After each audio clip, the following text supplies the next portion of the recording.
Alright, hey guys. Today I'm just going to make a very short video because it's sort of something that we've already talked about in the previous video, but they technically are still index laws, so we're going to go through them anyway. The first is index law 4, which is powers of a quotient, or which is maths lingo for powers in a fraction, basically. So this is a general rule here. If a is divided by b and the whole thing is raised to the power of n, that means that it is a to the power of n over b to the power of n. Right? So it means that both of those two things are affected. In the same way, when you're doing a multiplication, which is index law 5, powers of a product, if you have a times b, it's a to the power of n times b to the power of n. Right? So the thing that you just need to know is if there's brackets around it, it affects each individual element, right? Not just one. So let's have a look at a couple of examples and see how we go. So here might be a bit hard to read because my writing is terrible. So we have b to the power of 4 in brackets to the power of 5 over b to the power of 6 in brackets to the power of 2. So b to the power of 4 raised to the power of 5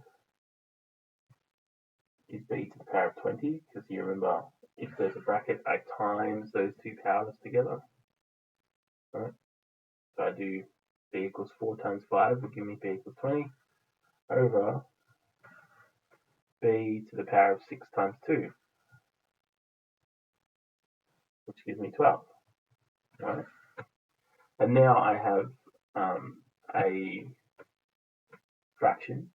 As we know from index law number 2, if you're dividing two values, you just need a minus the two powers. So it becomes b, 20 minus 12, which gives us b to the power of 8. All right. Now, this segment I've actually picked out of your chapter for you to look at, just because I think it's important to go through something like this before it gets sort of sprung on you. This is a hard question, so don't stress out if you're a bit confused. Okay, so everything in this bracket is raised to the power of 3. The 5, the y to the power of 7, the 3, the z to the power of 13, all raised to the power of 3. So essentially, if I'm getting rid of that bracket, it's 5 to the power of 3, y to the power of 7 times 3, 3 to the power of 3, and z to the power of 13 times 3. Alright? Now I've just got to figure out what these are. Well, I know 5 to the power of 3 is 5 times 5 times 5, which is 25 times 5, which is 125.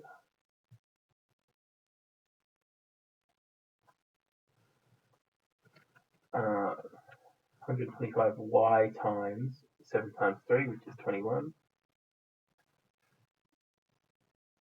Divided by, I have 3 to the power of 3, which is, 27.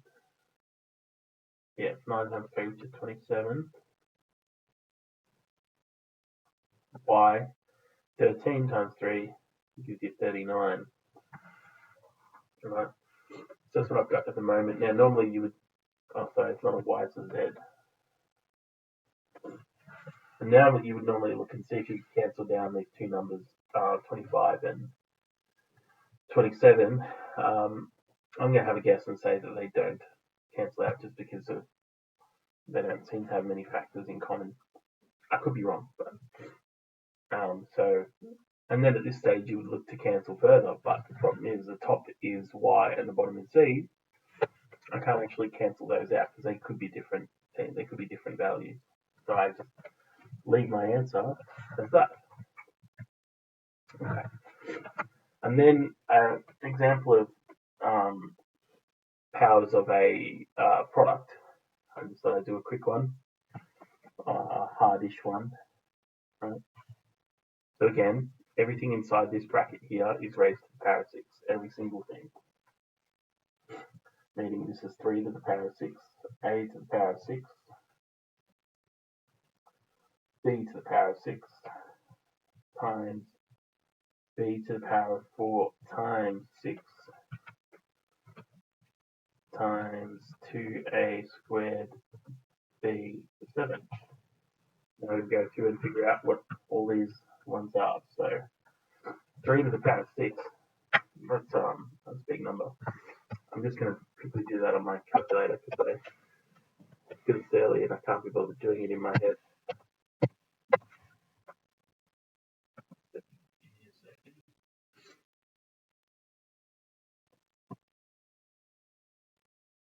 Just to load up.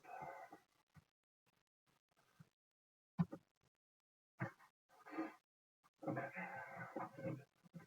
3 times 3 times 3 times 3, 3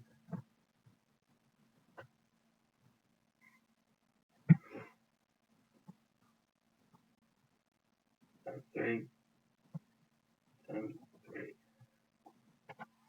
Okay, 729. 729, a to the power of 6, b to the power of 6,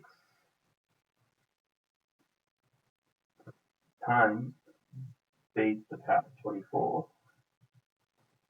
times 2a squared b 7. Alright, we're almost there. Okay. Now I'm going to times all these together and see what I can get. So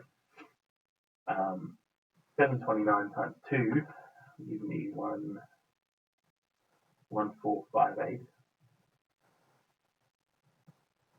Then I'm going to collect all my a's together. So I've got an a to the power of 6 and an a to the power of 2. So a is 6 plus 2. I'm combining all those a's together. And then b, we have 6 plus 24 plus 7. So my final answer, my camera down the way, 1458, a to the power of 8, b to the power of 37. Alright, so that was a little bit hairy in the end, but we got there. So hopefully you can refer back to this when you're dealing with the